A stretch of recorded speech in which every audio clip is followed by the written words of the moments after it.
Major news coming from El Salvador about a new law that they passed, which is in regards to the legal framework for all cryptocurrencies. Why is this so important to where you live? Well, it could potentially lay the groundwork for changes and decisions of laws in other countries.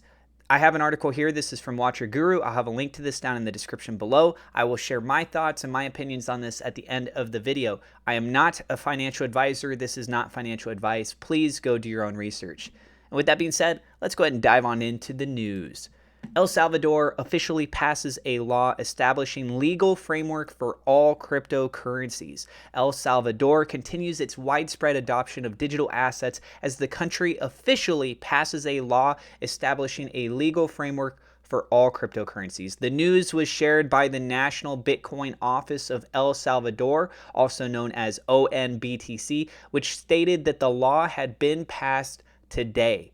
The announcement specifically states that the county, or I believe they mean to say country, has built on its first mover advantage by passing landmark legislation establishing a legal framework for all digital assets that are not Bitcoin. Moreover, it adds that the implementation of this legislation, quote, paves the way for volcano bonds, which will reportedly begin to be issued soon. As we can see here on the post, on Twitter, El Salvador is Bitcoin country, Bitcoin is money, everything else is a security. I want to stress that again. They say here, Bitcoin is money, everything else is a security.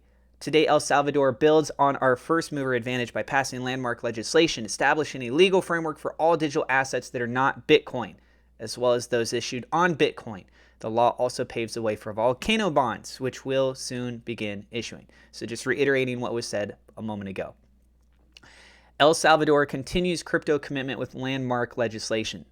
In the country, well known for its commitment to the growth and adoption of digital assets, Bitcoin is already legal tender. Now, a commitment to wider cryptocurrency adoption in the country has a path forward due to the passing of this brand new law. Additionally, the ONBTC stated that the passing of this digital securities law offers, quote, unprecedented consumer protection from bad actors in the crypto space, while also firmly establishing that we are open for business to all those who wish to build the future with us on Bitcoin. Moreover, the legislation creates what ONBTC calls, quote, the National Digital Assets Commission in their series of tweets. This new commission is defined by the legislation as a, quote, regulating agency in charge of applying the securities law and protecting the fights of digital asset purchasers as well as issuers in El Salvador and of deterring fraudsters from operating here. Conclusively, the statement ends by assuring, quote, the law plants another flag in history for El Salvador, where there is a clear and consistent commitment to not only widening the usage and adoption of digital assets, but protecting those who do. As far as for my personal thoughts on this, one thing that I think is really important is that when you hear that only Bitcoin is money for El Salvador, everything else is a security. Many of you watching this video are probably first thinking about some altcoin. Maybe it's SafeMoon, maybe it's Dogecoin or Shiba Inu, Solana, Polygon. I mean, the list can go on, right? But let's not forget the number 2 biggest cryptocurrency, Ethereum.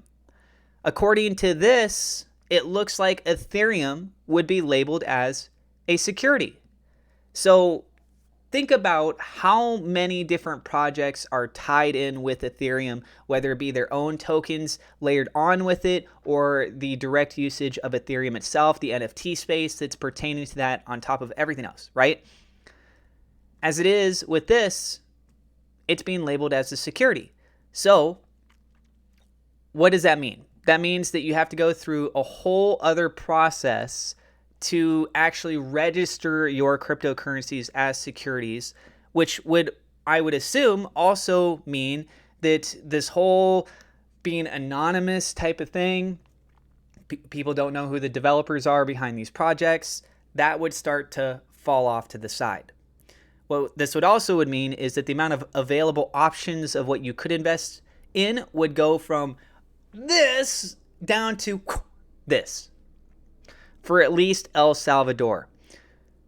El Salvador is a country that said they're changing their currency, right? They're making their main form of currency Bitcoin.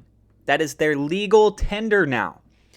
They made that decision. They made that choice. They pivoted away from their fiat because that fiat system was not proving to be a viable method for them. So this has more trust with Bitcoin. That's the value that they're looking at it as. It's something that they can also be able to mine themselves. And I believe that's what they're kind of talking about here with the volcano bonds, that they can be able to use the volcano geothermal energy to help generate over for that of mining Bitcoin, capturing that energy and pushing that into the mining rigs.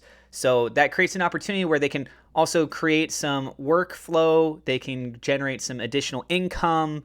They purchased Bitcoin previously. The price has gone down considerably. And then they recently had done some more purchasing of it, but I believe their dollar cost average is still below what their initial large amount of investment is. So overall, when you look at it from the outside in right now, it doesn't look like they did a good investment. But of course, that's all relative to what stage we're at in the market, right? So anyone that bought it when it was $100 is way significantly higher. Bitcoin could drop down to $10,000.